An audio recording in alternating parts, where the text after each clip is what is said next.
Saturday. It was a football game in East Lansing. What? Now, Michigan beat Northwestern 33-7, and it ran for 295 yards doing it. The defense played great, minus the one play. The red zone offense, we can call it a work in progress, I guess. I mean, Michigan for a while there was fifth in the country in red zone offense, but they've started to kick too many field goals, I think, for the fans' liking. And the passing game just isn't where it needs to be. It's Cade and company. For people, I feel like Michigan fans every week are wanting the Wolverines to look good enough to beat Ohio State. And there's obviously other big games, but I think that's become such an issue that you go out and you perform on Saturday, and if it doesn't look good enough to beat Ohio State, there is angst. That's how the fans react. The program, I mean, they're on to the next game, but I'm thinking it leads to what a lot of fan angst. And my early read on the Michigan State game, Gator, is out of all of the things that when you look at a matchup, and it's early in the week, but when you look at a matchup, look at, does one team have a distinct competitive advantage that can be exploited throughout a 60-minute football game? Does one team have something that is the determining factor? And if so, is there a counter to that? Like, I mean, then I think this game comes down to the single critical matchup that is as follows. Can Michigan's pass rush get to Peyton Thorne? Can Michigan State's offensive line keep Aiden Hutchinson and Chris Hinton and Mozzie Smith and David Ajabo and Chris Jenkins and Mike Morris and blitzing Josh Ross? Can Michigan State's pass protection give Peyton Thorne time? Because if they do, I think Michigan State wins the game. I think that is the single biggest matchup in this game. Michigan State's pass receivers, their wide receivers, are outstanding. Thorne has proven to be adept at getting the ball downfield.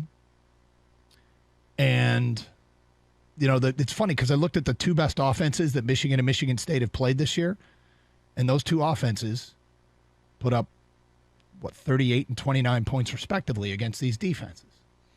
So, you know, it's amazing how similar they are, the Michigan and Michigan State seasons. It's amazing how similar their resumes are at this point. But if I'm going to pick the single biggest matchup, it's Michigan State's offensive line against Michigan's pass rush. And I got a slight lean right now towards Michigan State being able to provide Thorne that time. But I think that's the critical matchup in this game. Well, the stat that always gets noted in this rivalry is the rushing stat. Who runs for more yards, that's who wins the game. And I don't see why that would be any different this time around as well, because both teams can run the football. They both run for over 200 yards a game, and they both have a really impressive stable of running backs that can get the job done. So I just hate to go to chalk, but that seems like that's the one to do. Now, to comment on what you had to say, I think that when you match up each position group, I think that Michigan State's offensive line, that to me is, I don't want to say, it's not sketchy, but it's probably it's that, and maybe the corners are the group that I have the most concern about getting the job done convincingly. They can get the job done, and they've gotten the job done. But can they do it convincingly enough? And I look at everything else, and it's pretty even. I like Michigan State's receivers better than Michigan's receivers. But I think both teams, neither team wants to give up the running back stables. Michigan State might have the slight edge at quarterback, but you've got door number 2 over at Michigan that you don't really know about that might give them the edge, or at least even things up. I think both defensive lines are very good, and I don't think there's an edge for either team on the defensive line. Linebackers are similar. It's and both teams are well coached when it comes to special teams.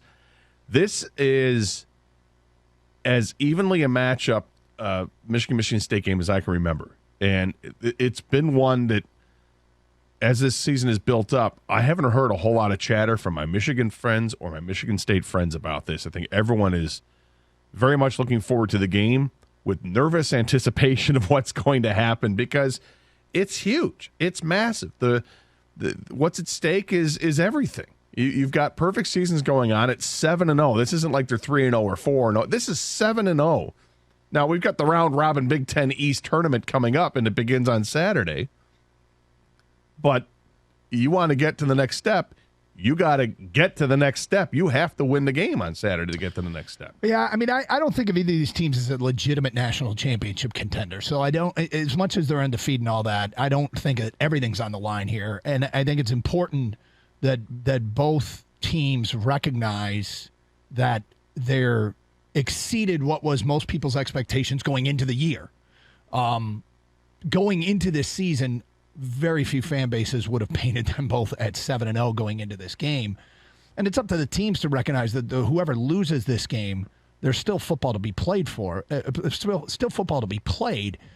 You know, both Michigan and Michigan State will have to play Penn State and Ohio State, and Michigan State is a very tricky trip to Purdue mixed in there as well. And, you know, we saw what Purdue did to Iowa. And I think that the sneaky development in the West is that Wisconsin's going to win it.